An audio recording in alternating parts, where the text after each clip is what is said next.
할렐루야. 오늘 하나님 말씀은 고린도후서 1장 3절부터 6절까지입니다.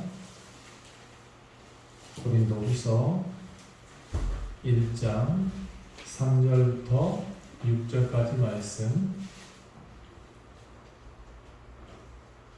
함께 같이 공동하겠습니다. 시작. 찬송하리로다. 그는 우리 주 예수 그리스도의 하나님이시요 자비의 아버지시요 모든 위로의 하나님이시며 우리의 모든 환난 중에서 우리를 위로하사 우리로 하여금 하나님께 받는 위로로서 모든 환난 중에 있는 자들을 능히 위로하게 하신 이시로다. 그리스도의 고난이 우리에게 넘친 것 같이 우리가 받는 위로도 그리스도로 말미암아 넘치는도다.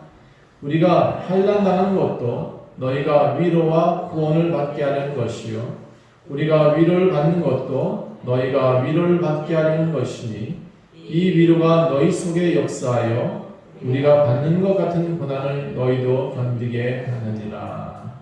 아멘. 할렐루야.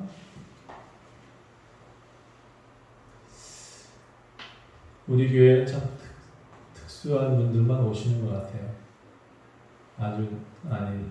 여기까지 오신 분들이 다 저만 외국어를 못하고 다 외국어를 하실 줄 아네.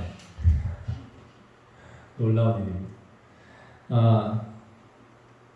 우리 교회는 이 지역에서 지금 10년째 목회를 하고 있습니다. 세워진 지 10년째 된 교회입니다. 그런데 이 주변에서 잘 안 와요. 멀리서 오시기도 하고 또 이렇게 이사 오셔서 오시기도 하고 그래서 제가 참 주변 사람들 전도하는 능력이 없는 그런 목회자입니다. 다들 그렇게 좀 가까이 있는 사람들이 위대한 사람 잘 못 알아보는 그런 게 있어요. 네. 자, 오늘 고린도 교회에 바울이 쓴 두 번째 편지의 시작입니다. 고린도 후서. 원래는 고린도에다가 4개의 편지를 보냈다 그래요. 그런데 2개는 우리한테 전해진 바가 없고 그 중에 2개가 지금 남아있는데 그게 고린도 전서와 고린도 후서입니다. 이 고린도 후서는 사실 이제 에베소에서 있다가 고린도 전서를 쓰고 그 뒤에 좀 일이 있었어요. 에베소에서 많은 일이 있어서 도망치듯이 다시 마게도냐 지역으로 옮겨가면서 쓴 편지입니다. 그러니까 이 편지가 고린도전서는 에베소에서 썼고 고린도후서는 마게도냐 지역에서 썼다 이렇게 알려져 있습니다. 저보다 훨씬 나이가 많은 때 그는 선교를 다녔던 것 같아요. AD 56년이라고 했으니까 꽤 예수 승천 이후에 꽤 많은 시간이 지났다는 얘기거든요.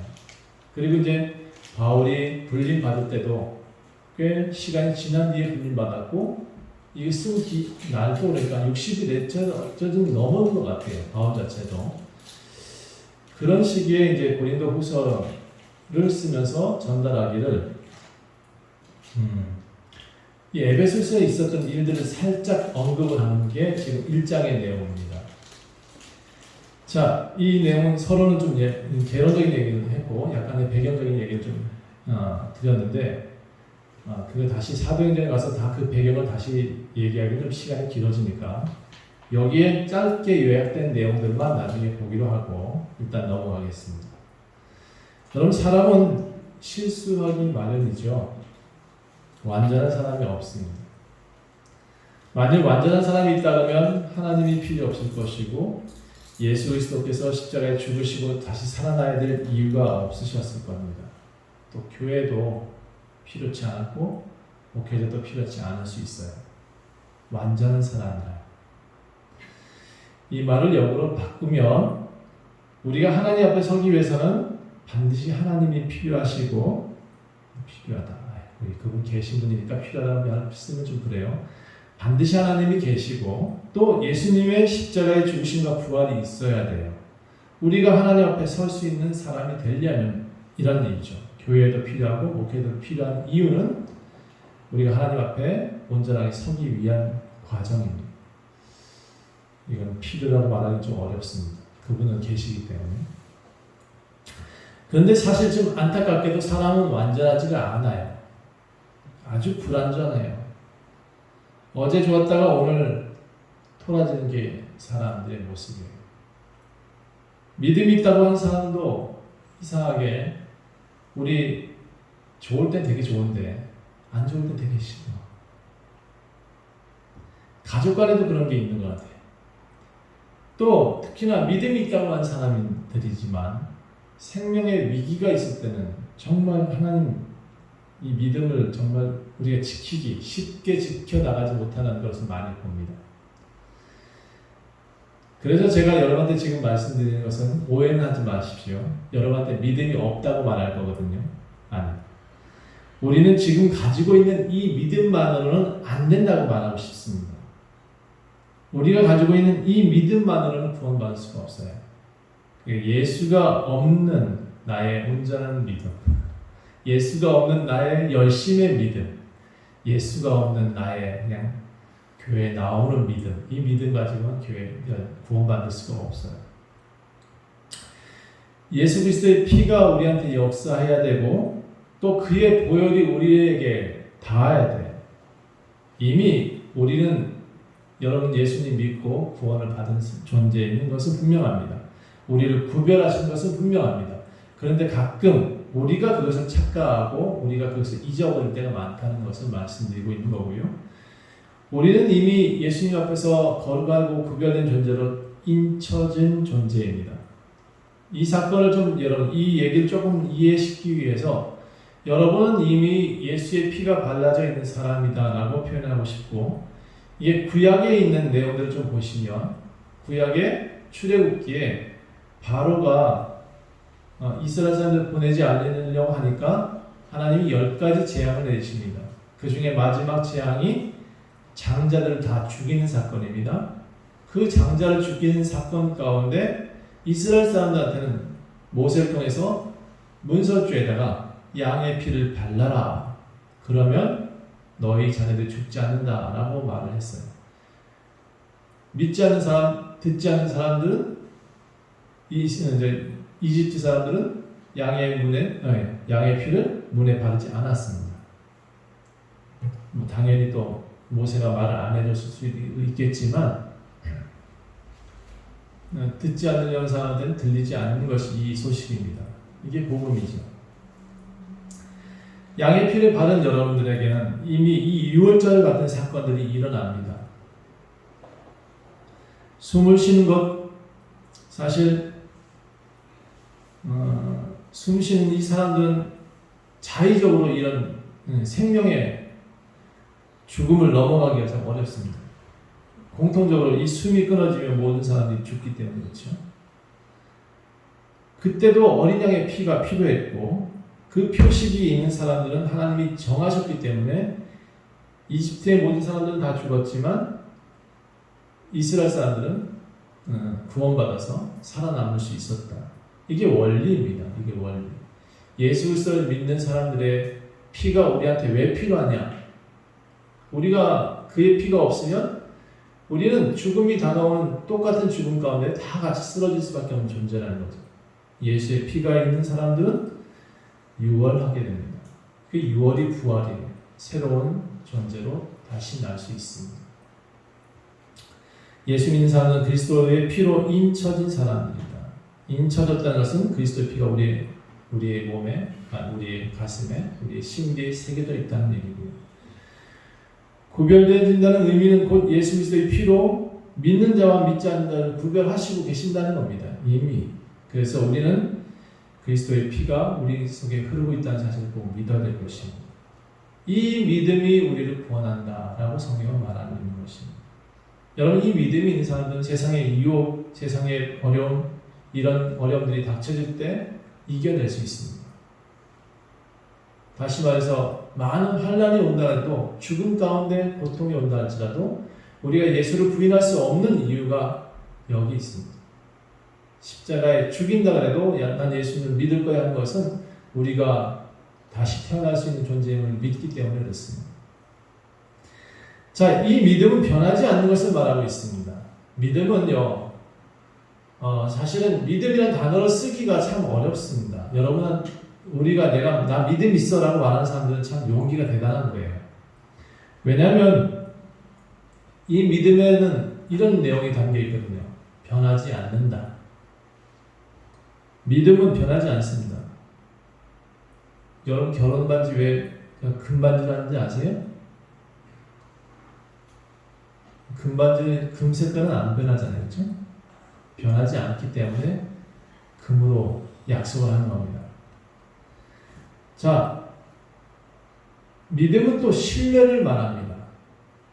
이 믿음이 신뢰가 아니면 믿음이 될 수가 없습니다. 상대방을 신뢰할 때 믿음이 생기는 거죠. 또 사실은 믿음은 우리의 입장에서는 이게 신뢰지만 또 하나님의 입장에서도 우리도 그분을 신뢰하는 것은 당연하고 하나님은 우리를 신뢰하고 있어야 구원이 일어납니다. 그런데 사실은 우리가 생각하는 그런 믿음은요, 솔직히 하나님 앞에 난 이거 해주세요라고 요구해도 하나님은 안 해주실 때가 있습니다. 예를 들어 이런 거죠. 난 오래 살고 싶어요. 근데 난 오래 살지 못하는 그런 날이 온 사람들, 그런 가족들이 있을 수 있는 거예요. 근데 이럴 때 가끔 이렇게 생각합니다. 왜 내 기도를 안 들어주셨어요? 라고. 그런데요, 여러분, 이건 꼭 기억하세요. 믿음은 하나님이 그리 아니하셨다 할지라도 우리는 가지고 가야 하는 것이 믿음입니다. 이해가 되시나요? 하나님은 나와 생각이 달라. 그런데 나는 하나님을 믿어야 돼. 이게 믿음이에요. 나의 뜻대로 안 되어진다고 해도 그분의 뜻대로 살겠다 하는 것이 참 믿음이에요. 그리고 믿음은 관계에서 나와요. 관계가 틀어진 상태에서는 이게 절대로 믿음이 형성이 되지가 않아요. 서로 하나님과 나와의 관계가 형성됐을 때 믿음은 또 시너지가 나타나고 기적도 나타나고 또 새로운 것도 나타나고 나의 미래도 다 바뀔 수 있고 나에게 더 좋은 은사도 주실 수 있고 그런 거예요. 이 관계가 잘 이루어질 때 하나님은 역사하세요. 관계가 틀어진 상태는 절대로 믿음이 형성될 수가 없다. 또 이 믿음은요, 서로 아는 것에 인해서 나타나요. 믿음은 서로 알아야 돼요. 내가 하나님을 알고 하나님은 나를 아셔야 돼요. 그래서 서로 믿음이 생길 수 있도록 여러분도 노력을 해야 되는 거죠. 물론 내 노력이 너무나 크게 한다 해서 그게 하나님께 닿는다. 저는 그렇게 생각하지는 않아요. 다만 하나님과 나는 서로를 알려고 노력하는 것. 그래서 하나님을 아는 것이 영생이고 하나님을 아는 것이 구원이다. 이렇게 성경은 표현하고 있는 거예요. 자, 이해하지 못하는 일방통행은요, 절대로 믿음의 결과를 내지 못해요. 그러니까 내가 요구하는 것 계속 요구한다 할지라도 하나님과 맞지 않는 요구는 절대로 결과가 나지 않습니다. 그래서 좋은 믿음은 지속적인 신뢰와 관계를 만들어갈 때 필요한 겁니다. 자, 그리고 여러분에게 다시 한번 강조하지만 믿음은 유지하는 것이 중요하고 짠 하고 나타나는 것이 믿음이 아닙니다. 한번 따라해 볼까요? 믿음은 유지하는 것이 중요하다. 유지가 굉장히 쉽지가 않아요. 세상은 굴곡이 있거든요. 나는 항상 도로를 달리다 보면 꼭 이 요철 나오는 데 부분이 꼭 쓰게 만들어. 왜냐면 안 쓰면 난 날아가니까. 그래서 여러분 이런 요철 가운데도 뜻이 있잖아요. 그렇죠? 나의 안전을 위해서, 우리 모두의 안전을 위해서 요철이 있는 것처럼 세상에는 이렇게 굴곡이 있어요. 그 굴곡은 나를 위해서 주신 거예요. 많은 사람들이 그걸 자꾸 착각을 해요. 아, 저게 왜 불편하게 내 앞에 있어가지고 그냥 확 가버리면 좋을 텐데. 예, 폭주하면 폭주할수록 인생은 빨리 가버립니다. 그래서 여러분, 우리를 위해서 둔 모든 것들에 감사할 수 있었으면 좋겠다.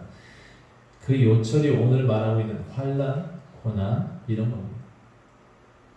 여러분, 다시 한번 말씀드릴게요. 하나님과 소통하지 못하는 생각은 절대로 믿음이 되지 못한다. 그래서 기도해야 된다라는 이유를 말씀드렸던 것 같아요. 자, 오늘 고린도후서 1장의 말씀을 다시 한번 나눠볼게요. 고린도후서 전서는 에베소서에 썼고 후서는 마게도니아에 썼다고 말씀드렸습니다. 근데 사도행전 19장에 보면 이 사이에 고린도 전서와 후서 사이에 바울은 심한 고통을 좀 당하는 것을 볼 수 있습니다. 이 고초가 끝나고 마게도니아에 있을 때 이제 고린도후서가 좀 이제 안정됐을 때 고린도후서를 써서 교회에다 보냈다 이런 내용이죠. 근데 첫 장의 내용을 보니까 고난과 환난 그리고 위로라는 주제를 가지고 글을 쓰고 있습니다. 1장을 제가 요약해 볼게요. 그동안 참 많이 힘들었단다. 나는 죽을 고비도 많았어. 그럼에도 나는 믿음을 지켰어요. 너희도 어려움이 있다 할지라도 이 믿음을 꼭 지켜야 합니다. 이게 결론이에요. 누구나 삶에 어려운 상황이 생겼을 때, 아, 이것이 고난이구나 하고 느껴졌을 때, 우리는 더 커요. 더 성숙할 수가 있어요. 우리 최양 자매가 매니아 수술하고 왔잖아요. 오늘 더 이뻐 보이는 것 같아요. 어디 염색돼서 그러나? 여러분, 우리는 죽음을 경험한 사람들은 눈빛이 다른 거 아세요? 제가 교회는 안 나오지만 여기 근처에 사시는 어떤 사람을 처음 봤는데 왜 이렇게 눈이 선한지 몰라. 그래서 자세히 물어봤더니 그가 이제 일하다 넘어져서 뇌를 다쳤는데 자기 멀쩡히 지금 살아있다는 거예요. 뇌를 다쳤는데. 그리고 그 수술을 오래 했는데 다시 눈 떠서 눈을 보니까 세상이 그렇게 감사하더래요. 세상이 그렇게 감사하고 내가 다시 눈 떴다는 그 자체만으로도 너무 행복하다.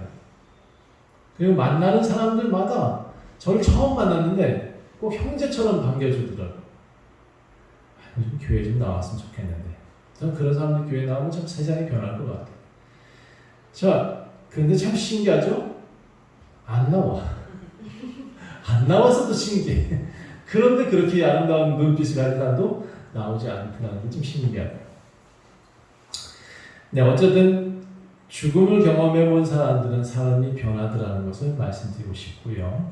누구나 삶의 어려운 상황이 생겼을 때, 아, 이것이 고난이구나 하고 느껴졌을 때, 여러분은 조금 더 성숙할 수 있다는 사실도 믿어야 됩니다. 사실 그때 하나님을 만날 수 있습니다. 다시 본문 돌아가서 1장 2절 보니까 하나님 우리 아버지와 주 예수 그리스도로부터 은혜와 평강이 있기를 원하노라. 이 구절은요, 누구를 위해서 여기 써져 있을까요? 바울은 고린도 교회만을 위해서 쓰는 건 아니라고 저는 생각해요. 저는 그래서 힘들 때마다 이런 생각을 해요. 하나님, 우리 아버지와 예수 그리스도로부터 은혜와 평강이 김동원에게 있을지어다. 저 이렇게 외쳐요. 여기서 한번 다시 여러분도 한번 해보겠습니다. 거기다 이름 넣는 거 아시겠죠? 시작. 하나님, 우리 아버지와 주 예수 그리스도로부터 김동원에게 은혜와 평강이 있을 원하노라.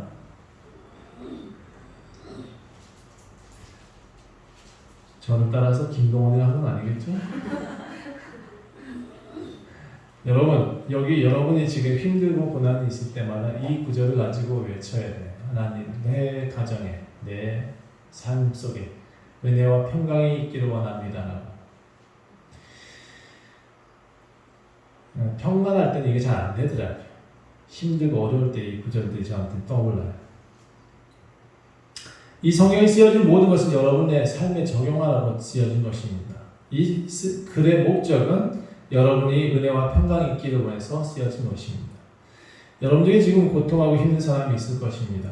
삶이 힘들 때가 있고 포기하고 싶을 때가 있고 누가 알아주지도 않고 열심히 일했는데 뭔가 되어지지 않고 참 저도 많이 실패를 겪었던 것 같아요.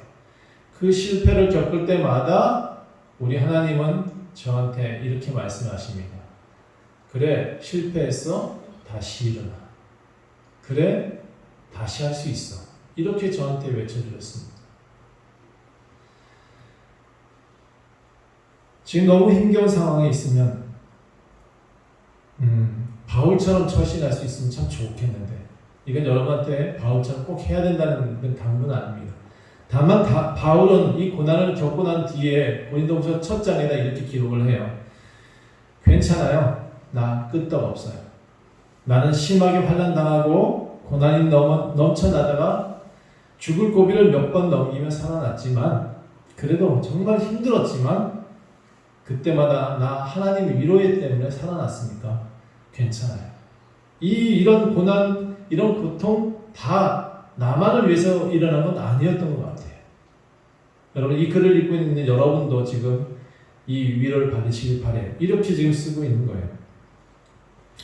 살다 보면 기쁜 날, 좋은 날 다 있죠. 여러분, 하나님 앞에 산다고 해서 우리가 안 아프냐?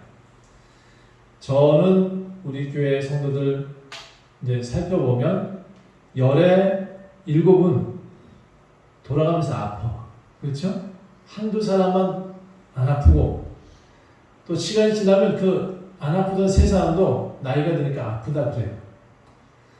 저도 맨날 좋진 않아요. 50이 딱 되어지니까 자주 체해요. 아이고, 자주 힘겹고 등도 막 쑤시고 뭐 조금만 열심히 뛰었다 아리 벽에서 어떻게 할 수가 없고 조금 기력이 줄어드는 느낌도 있고 가끔은 억지로 힘을 짜낼 때도 있고 그래요. 근데 바울을 생각하면요, 이 저보다 훨씬 나이가 많을 때 이 선교를 다녀서 제가 이 바울 앞에 뭐라 할 수는 없는데 또 저는 너무나 편안한 가운데서 목회를 하고 있잖아요. 엄청난 핍박을 받으며 생명을 내어놓으며 선교했던 선교사님들하고 저는 차원이 달라요. 그래서 제가 그런 얘기를 잘 못해요. 내가 고통했다, 내가 고난받았다, 제가 할 얘기가 아니에요. 누가 할 얘기냐? 사실은 선교사님들이 오셔서 이런 얘기를 해주셔야 돼요. 정말 죽음의 고통이 있었다는 얘기. 그런 것들은 실감나는 분들이 하셔야 정확하게 맞는 거예요. 그래서 사실 바울이 고린도 교회에 이런 얘기 했을 때는 사람들이 다 실감나게 들었어요. 그렇게 죽을 뻔하셨군요 라고 들었어요. 자, 그래서 저는 선교사가 말해야 될 부분이 따로 있다는 생각을 하긴 해요. 자, 그래서 그는 말하기를 하나님은 우리의 모든 환난 중에서 우리를 위로하사 우리로 하여금 하나님께 받는 위로로서 모든 환난 중에 있는 자들을 능히 위로하게 하시는 이시로다.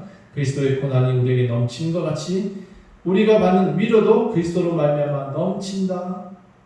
내가 받은 고난보다 그리스도로 다 인하여 또 기쁨도 이만큼 넘친다라고 설명하고 있습니다. 근데 더 놀라운 것은 이 고린도 교회 지금 바울이 그만큼 고통을 당했음에도 불구하고 고린도 교회 성도들을 더 생각하고 있다는 것이 이 성경들의 내용입니다.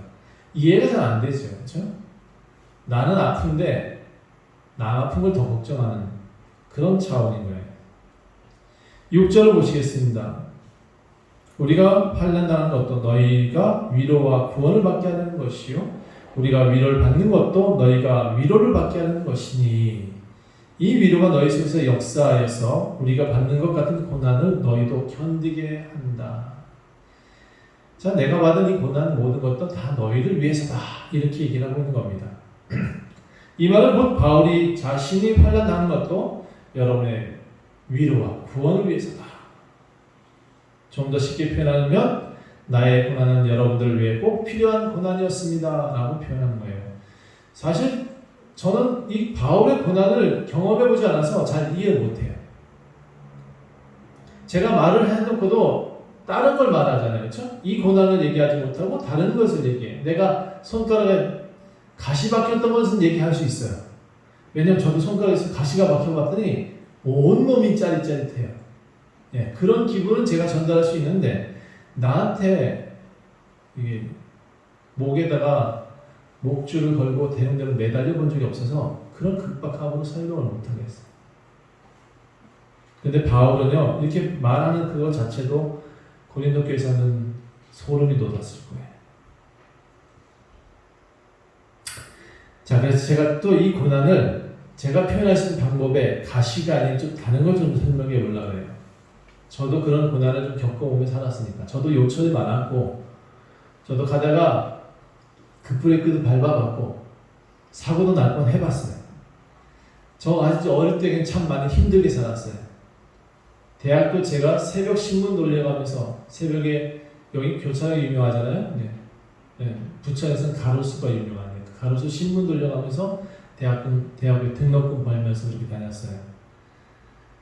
그래서 허리도 다쳐봤고, 한 20대 후반부터 40대 중반까지 허리가 아파서 매번 그 허리 때문에 고생을 많이 했던 것 같아요.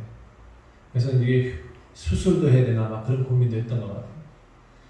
자, 근데 이상하게 45 넘어가고 이 허리가 나았어요. 예, 허리가 이제 살이 좀 찌니까 이게 C자가 되나 봐. 아주. 그래서 허리 아픈 건 모르고 살고 있는데 어릴 적에는 너무 많이 아팠었어요. 너무 힘들었고 또 뭘 해도 이렇게 나한테는 왜 하나님이 축복 안 해주시냐 막 그렇게 기도도 많이 했던 것 같아요. 왜 나만 이렇게 고난을 당하게 하시냐고요. 막 그랬었던 것 같아요. 솔직히 지금은 너무 평안해서 감사해요. 지금은 제가 목회하고 있어서 너무 감사하고 또 여러분 앞에 전달할 수 있는 위치가 된 것도 너무 감사해요. 하지만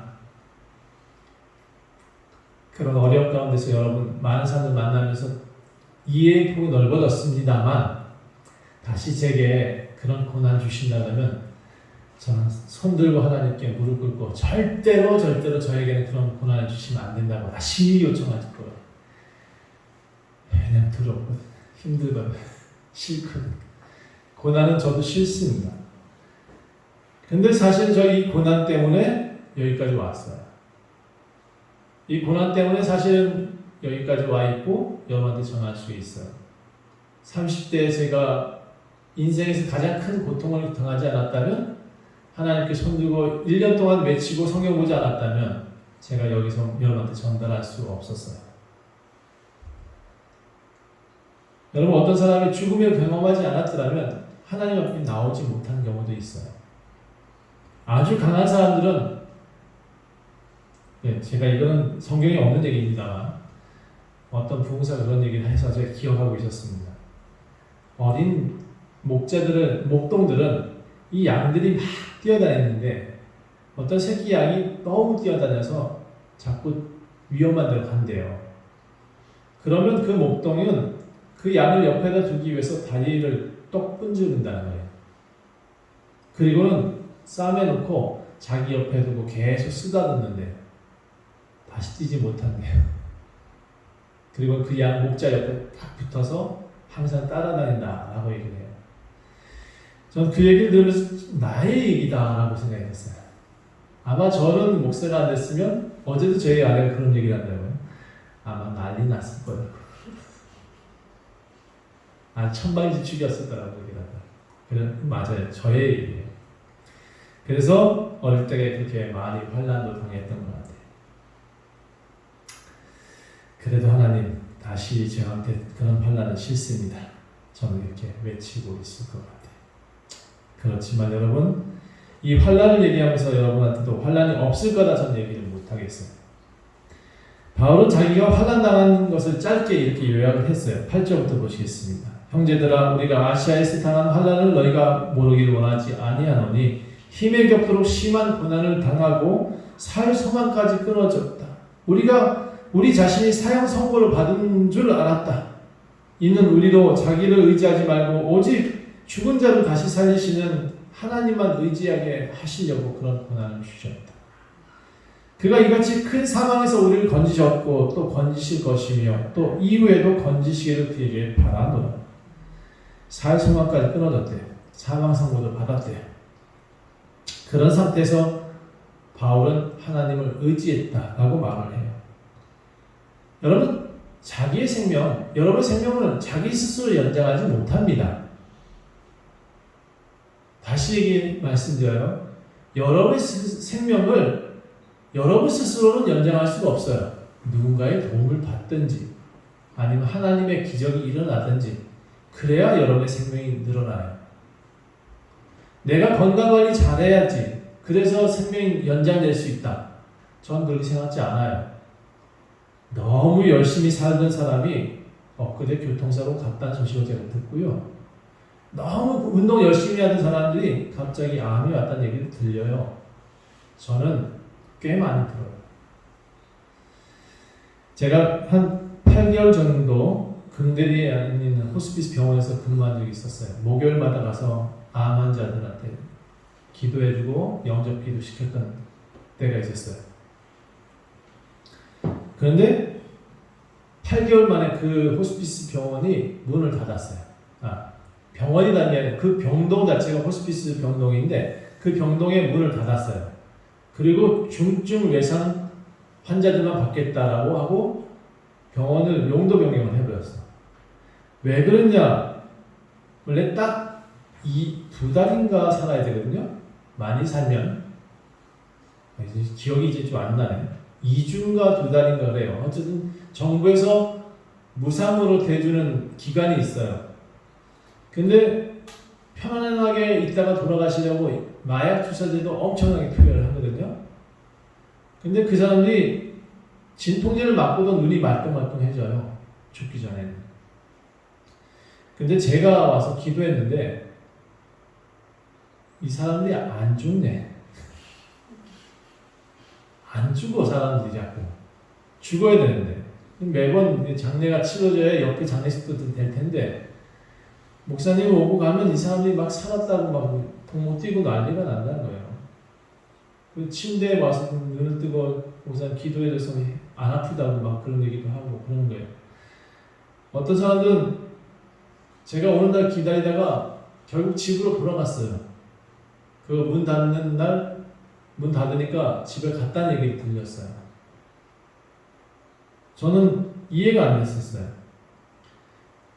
제가 무슨 마약을 투여한 것도 아닌데 사람은 저만 오면 즐거워했고 특히 제가 기억 남았던 것은 할머니 두 분이 암이라고 해서 들어누워 계신데 그 병동에서 저만 오면 그렇게 기뻐하시고 손잡아 주시고 막 그러는 거예요. 그러더니 그분들도 제가 병원이 끝날 때까지 살아계셨던 걸로 기억을 해요.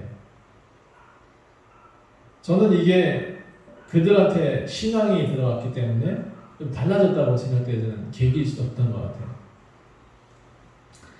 저는 여러분 이런 경험들이 여러분한테 조금은 전달돼서 이 고난도 사실은 유익이 될 수 있다는 얘기를 말하고 싶어 하는 거예요. 저는 이 구절을 꼭 믿고 싶습니다. 오직 죽은 자를 다시 살리시는 이는 하나님만 의지하게 하려 하십니다. 죽은 자를 다시 살리시는 하나님만 의지하기 하기 위해서 그런 과정도 있을 수 있다는 거예요. 자, 우리 육체는 죽을 수 있습니다. 그런데 우리 영혼은 죽을 수가 없습니다.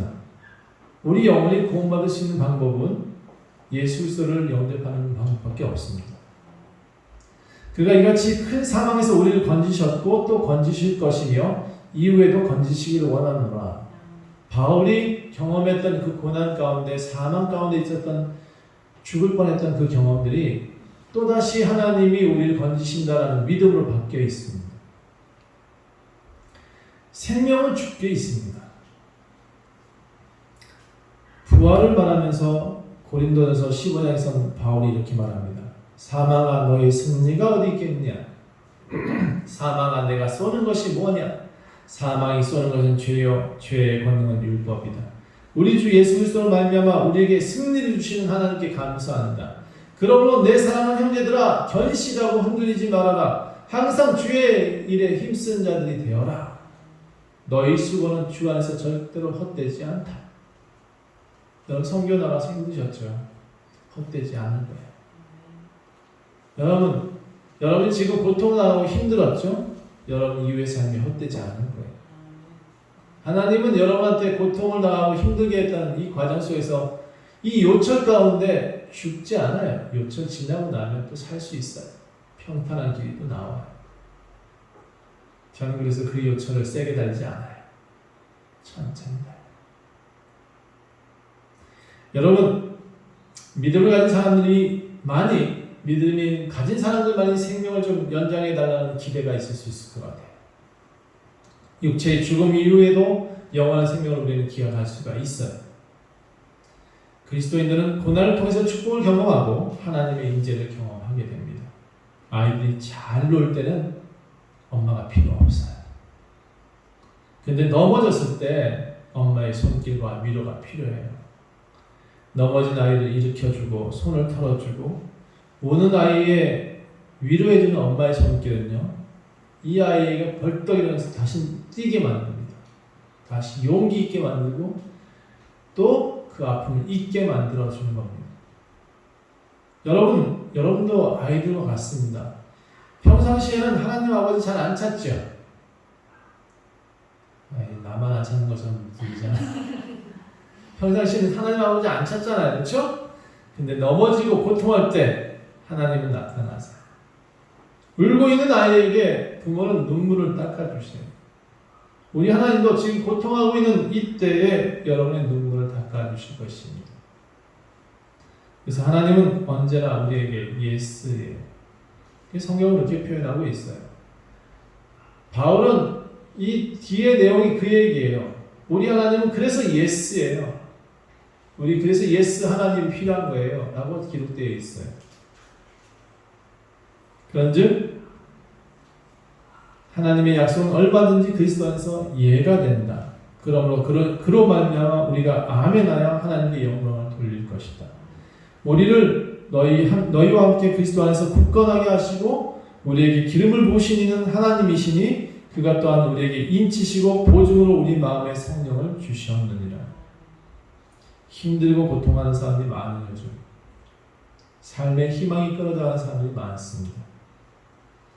그들은 반드시 예수 그리스도의 손길이 필요합니다.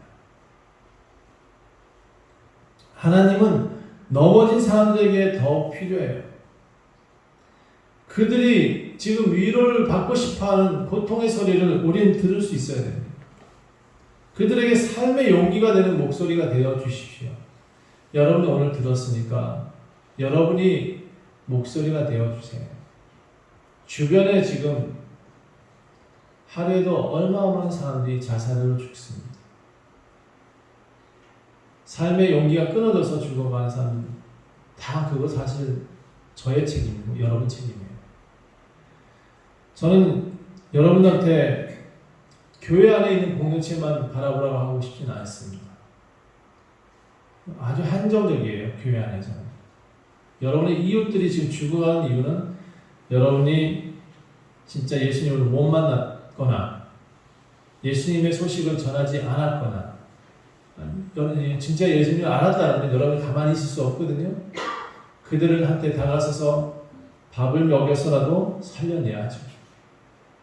여러분, 이웃들이 지금 여러분의 목소리를 듣고 싶어 합니다. 아니, 하나님의 음성을 듣고 싶어 합니다.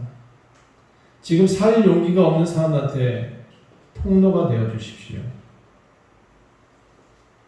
여러분, 그것이 이제 그 다음 장에 나오는 편지고 향기고 그런 얘기가 나올 겁니다. 여러분이 나서지 않으면 세상은 죽어갈 수밖에 없습니다. 복음이요?